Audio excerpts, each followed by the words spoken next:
सत्सङ्गानां रसानां छन्दसामपि मङ्गलानां च कर्तारो वन्दे वाणी विनायको नारायणं नमस्कृत्य नरं चैव नरोत्तमं देवीं सरस्वतीं व्यासं ततो जयमुदीरयेत्। गुरुर्ब्रह्मा गुरुर्विष्णु गुरुर्देवो महेश्वर गुरुर्साक्षात् परब्रह्म तस्मै श्री गुरुवे नमः।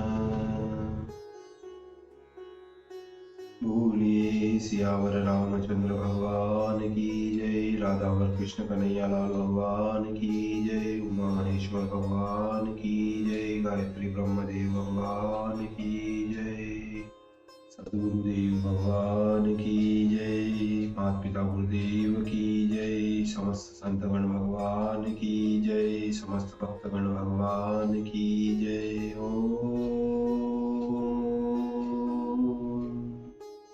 नमः पार्वती पतये हर हर महादेव।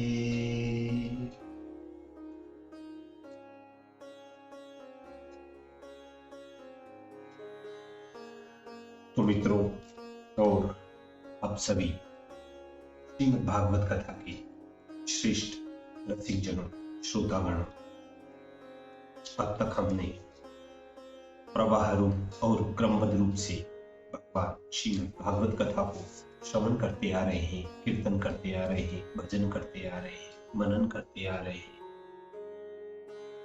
अब हम उसी क्रम में श्रीमद् भागवत कथा की छठे स्कंद की तीसरे अध्याय की ओर कथा को अग्रसर करते हैं। आप सभी श्रेष्ठ श्रोतागण, रसिक जन श्रीमद् भागवत कथा की कथा को भगवान श्री राधा वल्लभ कृष्ण कन्हैया लाल के श्री चरणों में दृढ़ भक्ति रखते हुए कथा का श्रवण करें, कीर्तन करें, भजन करें, मनन करें। बोलिए राधा श्री कृष्ण कन्हैया लाल भगवान की जय। तो कहते हैं कि तीसर में यमराज ने वैष्णव धर्म बखान, शांति कर दिए दूत सब कह कर उत्तम ज्ञान, कह कर उत्तम ज्ञान। तब राजा परीक्षित ने पूछा कि हे भगवान, हे सुखदेव जी, धर्मराज के दूतों को जब भगवान के दूतों ने निकाल दिया तब अपने स्वामी के निकट आकर अवश्य ही सब वृतांत कहा होगा। सब लोग जिनके वश में हैं उनके दूतों के मुख से अपनी आज्ञा का भंग सुनकर उन लोगों को क्या उत्तर दिया। हे योगीश्वर, यम की दंड का भी भंग हो जाता है, यह तो किसी काल में हमने किसी के मुख से नहीं सुना। सो इस बात से सभी लोगों को बड़ा भारी संशय होगा। वह आपके सिवाय और कोई हमारे संशय को नहीं छुड़ा सकता, यह हमको निश्चय है कि, इसलिए यह आप मुझे समझा कर कहिए। श्री सुखदेव जी बोले कि हे राजा परीक्षित, भगवान विष्णु के दूतों ने जब यमदूतों को निकाल दिया तब वे लोग भग्नचित्त होकर अपने स्वामी धर्मराज यमराज के निकट गए और समस्त वृतांत कह सुनाया। यमदूतों ने यमराज से कहा कि हे प्रभु, जीव लोगों के शासन करने वाले कितने हैं? हम तो जानते हैं कि जीव 3 प्रकार के कर्म किया करते हैं, परंतु उनके कर्म फल को प्रकट करने के कितने कारण हैं। यदि बहुत से शासन करने वाले और दंडधारी हो, तब परस्पर उन सब में विरोध करने से किसी प्राणी को सुख और किसी को दुख दोनों ही हो सकते हैं। और जो सबका एक मत हो तो किसी को सुख दुख नहीं हो सकता। कर्म करने वाले पुरुष बहुत है, उनके कर्म फलों के लिए यदि शिक्षा भी बहुत सी हो तो प्रभुत्व हो सकता है, परंतु इससे सब शिक्षाओं में मुख्य जो शासन करता है वह मंडलांतवर्ती शासन करने वालों की शिक्षा की समान एक देश में केवल उपकार के समान हो जाता है। अर्थात जिस प्रकार चक्रवर्ती ही मुख्य शासन करने वाला होता है, मंडलेश्वर राजाओं की प्रभुताई तो केवल एक उपचार है, वैसे ही सर्व शिक्षाओं का सिखाना और शासनकर्ता के लिए उपचरित्र पड़ता है।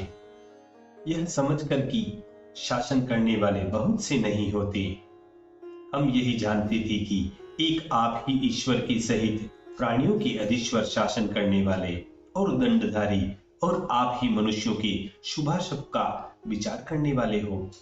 परंतु आपका किया हुआ दंड इस समय लोगों के मध्य में नहीं चल सकता, क्योंकि 4 अद्भुत सिद्ध पुरुषों ने लीला से ही आपकी आज्ञा को भंग कर डाला।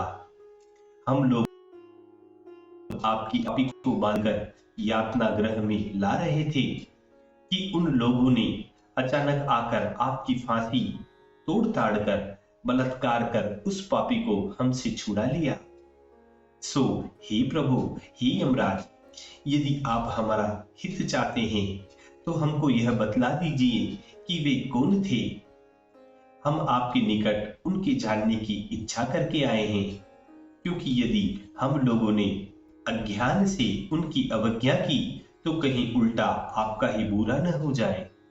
हे देव, उन पुरुषों का बड़ा ही प्रभाव है, क्योंकि उस पातकी ने नारायण सिर्फ इतना ही शब्द उच्चारण किया था कि वे लोग भय नहीं ऐसा कहते हुए शीघ्रता से वहां आ गए। श्री सुखदेव जी बोले कि हे राजा परीक्षित, जब दूतों ने इस प्रकार पूछा तो प्रसन्न हो भगवान हरि के चरणान बिंदु को स्मरण करते करते उत्तर देने लगे। यमराज बोले कि हे दूतगण, हमारे सिवाय एक और पुरुष इन सब स्थानों पर सबके ही सर्वप्रधान अधीश्वर हैं। हम तो उनके किंकर हैं और उनके मनाने से ही जंगम पदार्थ के ईश्वर हुए हैं। उनमें भी केवल पापी मनुष्यों के ऊपर ही प्रभुताई करने की हमें सामर्थ्य है। जिस प्रकार तागे डोरे में वस्त्र टका हुआ रहता है, वैसे ही जिसमें यह विश्व टका हुआ है, जिसके अंश स्वरूप ब्रह्मा महेश्वर आदि से इस विश्व की सृष्टि स्थिति एवं लय होता है, यह समस्त लोग ही नथे हुए बेल के समान उनके वश में चलते हैं। जिस प्रकार रस्ती में बेल बंधे रहते हैं, ऐसे ही भगवान ने ब्राह्मण आदि नाम से वेद वाक्य रूप सूत्र में सब लोगों को बांध लिया है।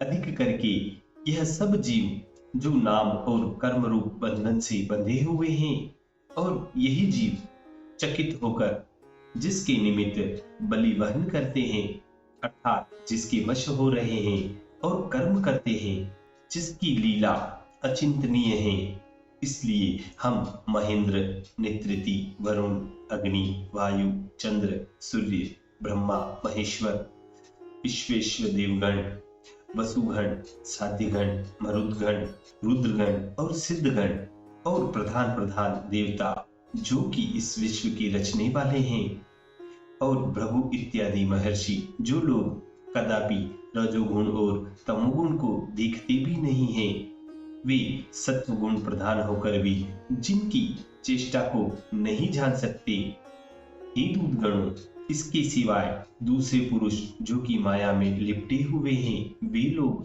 किस प्रकार उन्हें जान सकते हैं। माया मोह में लगा हुआ कोई भी प्राणी उनके जानने को समर्थ नहीं हो सकता, और जो इंद्रिय आदिकों के भी विषय नहीं है, अर्थात इंद्रिय, मन, प्राण, चित्त और वाक्य इत्यादि द्वारा किसी प्रकार से भी प्राणीगण जिनको नहीं देख सकते और जो कि सब जीवों के हृदय में अनंतर दृष्टा स्वरूप होकर वर्तमान है, इसलिए रूपादिकों को जिस प्रकार नेत्र प्रकाश नहीं कर सकते हैं, वैसे ही इंद्रादिक उनके प्रकट करने को असमर्थ हैं। सो इस प्रकार के अधीश्वर केवल एक ही हैं, वे आत्म तत्व स्वरूप, सबके प्रभु, परमाधिपति, अतिशय महात्मा है। तुम लोग जिनका वृतांत कहते हो, वह हमको निश्चय है कि वे सब उन्हीं भगवान के दूत होंगे, क्योंकि भगवान के दूत प्रायः उनके ही तुल्य रूप, गुण, प्रभाव और स्वभाव युक्त होकर मनोहर मूर्ति धारण किए हुए घूमा करते हैं। हे दूतों, देखिए यहाँ एक शंका आती है। शंका यह होती है कि यमराज ने दूतों से कहा कि हे दूतों, भागवत रूप धर्म को ऋषि लोग नहीं जानते। प्रहलाद और जनक जी आदि से लेकर हम 12 जन भागवत धर्म को जानते हैं। यह बड़े आश्चर्य की बात है कि जिन मुनियों को भगवान का दास कहते हैं, वे मुनिजन भगवान के धर्म को क्यों नहीं जानते हैं। तो इसके उत्तर में कहते हैं कि मुनिजन भगवान से भी बड़े हैं, दूसरे प्राणी से किसी काम में छोटे क्यों होंगे। भक्त त्रिलोकी में सबसे बड़े हैं, परंतु तपस्या के अभिमान से भागवत रूप धर्म को नहीं देखते और देखते विचारते हैं क्या हमारे तप से भगवान धर्म बड़ा है। ऋषि जन तपस्या करके अभिमानी हो रहे हैं, इसलिए भागवत धर्म को नहीं जानते, और प्रहलाद, जनक आदि सीधे साधु हैं। इनको भगवान के सिवाय और कोई दूसरा आधार ही नहीं, इसलिए भागवत धर्म न जानने को यमराज अपने दूतों से कहते हैं। इस प्रकार इस शंका का निवारण समझना चाहिए। तो आगे कथा में कहते हैं कि हे दूतों, भगवान की भृत्यगण देवताओं से पूजित हैं, जिनका दर्शन अति कठिनाई से प्राप्त होता है। इसलिए महाअद्भुत विष्णु की दूत विष्णु भक्त मनुष्यों की सर्वदा शत्रु से और अग्नि, जल इत्यादि सर्व पदार्थों से सब भांति रक्षा किया करते हैं। तुम लोग इस प्रकार की शंका अपने मन में मत लाओ कि उन्होंने विष्णु भक्त हो किसी प्रकार से अजामिल को छुड़ाकर अकर्म का पक्षपात किया, क्योंकि साक्षात भगवत प्रणीत जो धर्म है, उसको क्या भृगु इत्यादि ऋषि, क्या देवता, क्या सिद्धगण, क्या असुर निंकर, क्या विद्याधर, क्या चारण, कोई भी नहीं जानता। फिर उनको मनुष्य लोग किस प्रकार जान सकेंगे। हे दूतों, केवल्य, स्वयंभू, शंभु, नारद, सनत कुमार, मनु, कपिल, प्रहलाद, जनक, भीष्म, बलि, सुखदेव और हम, बस यह केवल 12 जन ही भागवत धर्म को जानते हैं। वह धर्म अतिशय गुप्त है, अत्यंत दुर्बोध है, परंतु इसके जान लेते ही मोक्ष प्राप्त हो जाता है। हे सेनागण, नाम कीर्तन आदि से भगवान वासुदेव में जो भक्ति योग का करना है, वही इस लोक में पुरुषों का परम धर्म है, उनको ही भागवत धर्म कहते हैं। हे सब पुत्रों, भगवान की नाम उच्चारण करने का महात्म्य देखो कि केवल नाम का ही उच्चारण करके पापी अजामिल मृत्यु की फांसी से छूट गया। इसलिए भगवान के गुण, कर्म और नाम, इन सब का भली प्रकार कीर्तन करना ही मुख्य है। वह सब पापों को क्षय कर सकता है, क्योंकि महापापी अजामिल ने अपवित्र व मरणावस्था में भगवान नारायण कहा। अपने पुत्र के पुकारने के बहाने से उसका पाप ही नहीं छूटा, वरन वह मुक्ति को भी प्राप्त हो गया। यदि कहो कि भगवत नाम के स्मरण मात्र से ही जो अशेष पापों का क्षय हो जाता है, तब 12 वार्षिक प्रायश्चित इत्यादि क्यों हैं? तो उत्तर है कि इन सब स्मृतिकार महापुरुषों की मति देवी माया से अत्यंत मोहित हो रही थी। इसलिए इस गुप्त नाम के महात्म्य को न जानकर उन्होंने 12 वार्षिक व्रतादि प्रायश्चित मान लिए हैं। अर्थवाद से मनोहर जो सब वेद की विधि है, उसमें ही उनका चित्त नष्ट हो गया था। इसलिए वे स्वयं श्रद्धा सहित वेदोक्त अग्निष्टोम आदि बड़े बड़े भारी यज्ञादि कर्म करने में लगे रहते थे। अतः वे लोग नाम की महात्म्य को नहीं जानते थे।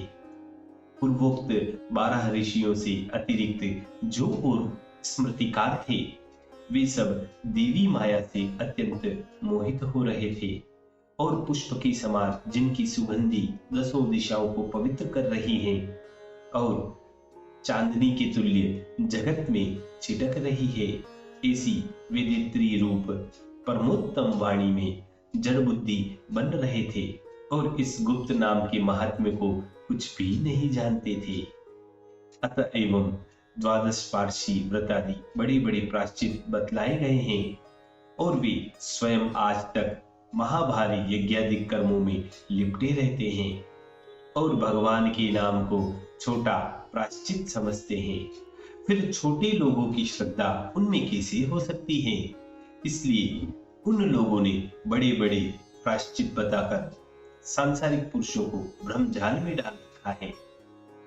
यद्यपि वाल्मीकि नारद की कथा को वे भी भली भांति जानते हैं और राम नाम के प्रभाव का जानना तो महाकठिन है, परंतु यह जानते हैं कि राम नाम मोक्षदायक है।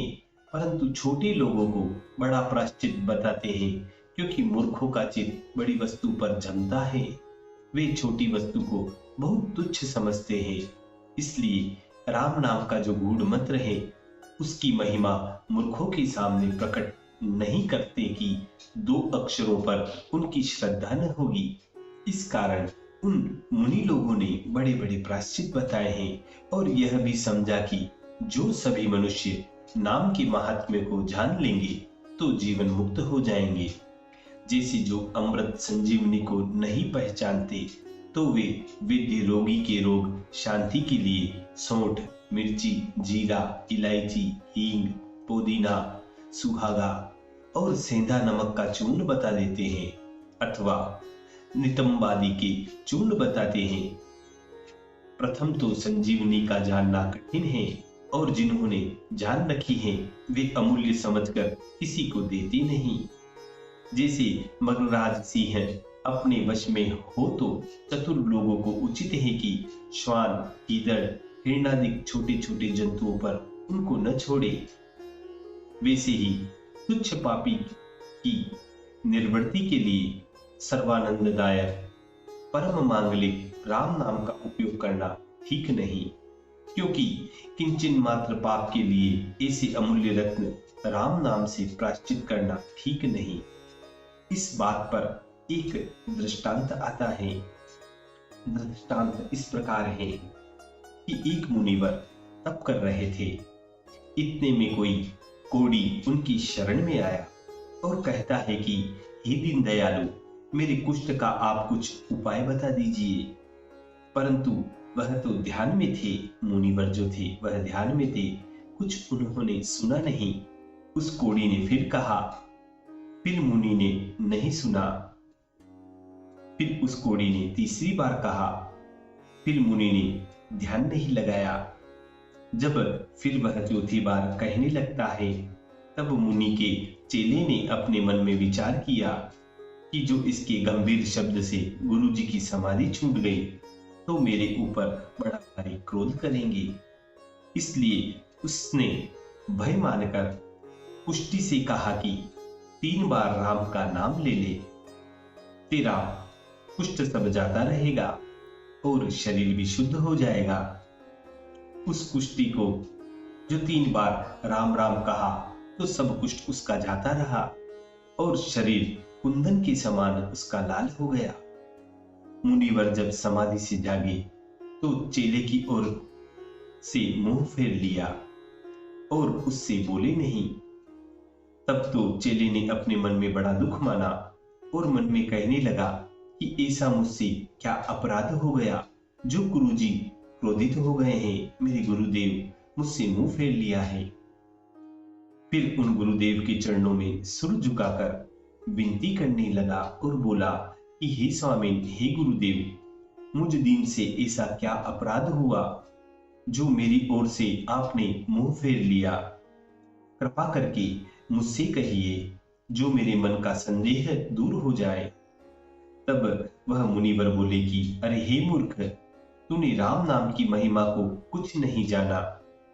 जिस राम नाम की एक बार कहने से करोड़ों कुष्ठी अच्छे हो सकते हैं, इसी राम नाम को 3 बार कहा कर तेने एक कुष्ठी को अच्छा किया। तूने राम नाम के प्रभाव को तुच्छ समझा है। अच्छा, अब जो किया सो किया, फिर कभी तू ऐसा मत करना। राम नाम की महिमा को शेष, शारदा और ब्रह्मा तथा नारद जी भी नहीं जानते। इस प्रकार इस दृष्टांत को व्यास जी ने प्रकट किया, हमें बताया। अब आगे कथा की ओर चलते हैं। तो कहते हैं कि हे वत्सगण, जैसे बुद्धिमान मनुष्य यह सब विचार करके भगवान अनंत के संपूर्ण अंतःकरण से भक्ति योग का विधान करते हैं, वे कभी हमारे दंड को प्राप्त होने की योग्य नहीं है। उनमें पाप को हो ही नहीं सकता। यदि कदाचित हो भी जाए तो भगवान के नाम कीर्तन से तत्क्षण उसका पाप नाश हो जाता है। इस समय तुम सब हमारी आज्ञा और वचन सुनकर मन में स्मरण रखो कि जो साधु लोग नारायण की शरण में हैं, सर्वत्र समदर्शी हैं, देवता और सिद्ध लोग जिनकी पवित्र कथाओं को रात दिन वर्णन किया करते हैं, ऐसे साधुओं के निकट तुम लोग कभी मत जाना, क्योंकि उनके निकट भगवान की गदा सदा सर्व प्रकार से रक्षा किया करती है। इसलिए उनको दंड देने के लिए हमारा क्या सामर्थ्य है। काल भी उनका कुछ नहीं कर सकता, परंतु जो अपने धर्म का है, जो कि निष्किंचन परम हंसों की संग से हीन हो, सदा उनकी निंदा किया करते हैं, उन मुकुंद की पादारविंद मकरंद का रसपान करने से विमुख नरक के मार्ग स्वरूप जो अपने धर्म का शून्य ग्रह है, उसके ही तृष्णा बांधे रहते हैं, उन लोगों को हमारे निकट बेखट के ले आया करो। और जिनकी जीभ कभी भगवान का गुण वर्णन या नाम उच्चारण नहीं करती और जिनका मस्तक कभी भगवान के चरण कमल में नहीं झुका, जिन्होंने एक बार भी नारायण व्रत नहीं किया, उन्हीं सब आसक्त पुरुषों को हमारे निकट लाना। धर्मराज अपने दूतों को इस प्रकार आज्ञा करके फिर भगवान से अपना अपराध क्षमा कराने लगे और बोले कि हे नाथ, इस समय हमारे पुरुष जो अन्याय कर्म कर आए हैं और आपके भक्तों का तिरस्कार किया है, हे पुराण पुरुष, हे भगवान, आप इस अपराध को क्षमा कीजिए। हम लोग तो आपके ही बनाए हैं, हम महात्म्य को न जानकर अपराध करके हाथ जोड़ रहे हैं, इसलिए हमारा अपराध क्षमा किया जाए। देखिए, यहाँ बहुत अच्छी एक कविता कही गई है। दूतन सो ऐसे कही हरिपद ध्याए उर, कहे यमराज अब दाया रस भाजिए। पुरुष पुरातन नारायण त्रिलोकीनाथ, विनती हमारी चित्त दे के सुन लीजिए। मेरे दूत बिना जाने की यो अपराध आज, कृपा सिंधु कृपा कर क्षमा कर दीजिए। क्षमा के करैया क्षमा, भार के हरैया क्षमा, सिंधु की तरैया मेरा दोष क्षमा कीजिए। सिंधु की धरैया मेरा दोष क्षमा कीजिए। इतनी कथा सुनाकर श्री सुखदेव जी राजा परीक्षित से कहते हैं कि हे कौरव श्रेष्ठ, भगवान विष्णु जी का नाम कीर्तन करना जगत का मंगल रूप है। निश्चय जान लो कि इस नाम के संकीर्तन से बड़े बड़े पाप विनष्ट हो जाते हैं। हे राजन, भगवान हरि के उद्धम वीर्य पराक्रम के बार बार श्रवण करने और कहने वाले पुरुषों का चित्त उत्पन्न हुई भक्ति द्वारा जिस प्रकार शुद्ध होता है, वैसे व्रतादिकों से शुद्ध नहीं हो सकता। इसलिए जो पुरुष भगवान के चरणारविंदों का स्वाद एक बार प्राप्त कर लेता है, उसकी पापाचार में फिर रति नहीं होती। परंतु इस स्वाद से जो पुरुष वंचित हैं, वे काम से हत हो अपने पाप से छुटकारा पाने के लिए प्रायश्चित रूप उस कर्म के ही करने की चेष्टा करते हैं, जिससे फिर पाप उत्पन्न होता है। हे राजन, यम के दूत अपने स्वामी यमराज के मुख से भगवत नाम का महात्म्य श्रवण करके विस्मित हुए। उस समय से नारायण के भक्तों को देखते ही अरे यह पुरुष हम लोगों का नाश कर देगा, ऐसी आशंका करके उसकी ओर को देखते हुए डरते हैं। हे कौरव, हे राजा परीक्षित, महर्षि अगस्त्य जी ने मलयाचल पर बैठकर भागवत में विश्वास होने के लिए बारंबार भगवान हरि के चरणारविंदों की पूजा करते करते यह गुप्त इतिहास कहा था। इस पर यहाँ पर एक पद भी लिखा गया है। हरे राम कहो, हरे राम कहो, राम राम कहो, हरे हरे। मीन वराह हरि कच्छप, रामचंद्र अवतार धरे। परशुराम नरसिंह कृष्ण बल, सनकादिक चारों विचरे। नारायण यज्ञ पुरुष हैं, कपिल देव है ग्रीव तरे। दत्तात्रेय ऋषभ मनवंतर, प्रथुमोहिनी अति सुधरे। नारद वामन हंस व्यास प्रभु, बोध होय कर ज्ञान करे। कल की कलियुग अंत माहि भय, यह 24 रूप धरे। रंगनाथ जी जगन्नाथ जी, पुरी द्वारका नाथ बरे। गोवर्धन के नाथ नाथ जग, बद्रीनाथ नरनाथ खरे। जगदीश्वर परमेश्वर स्वामी, सर्वेश्वर सब ठोर सरे। कमल नयन कमलापति केशव, कंस के शिकर काल करे। मनमोहन मथुरा मन मंजन, मनमथ मुरली मुकुट धरे। मनमथ मुरली मुकुट धरे, मनमथ मुरली मुकुट धरे। हरे राम कहो, हरे राम कहो, राम राम कहो, हरे हरे। इसी मधुर संवाद के साथ श्रीमद् भागवत कथा के छठे स्कंद के तृतीय अध्याय पूर्ण तीसरे अध्याय की पूर्णता व समाप्ति होती है। बोलिए श्री कृष्ण कन्हैया लाल भगवान की।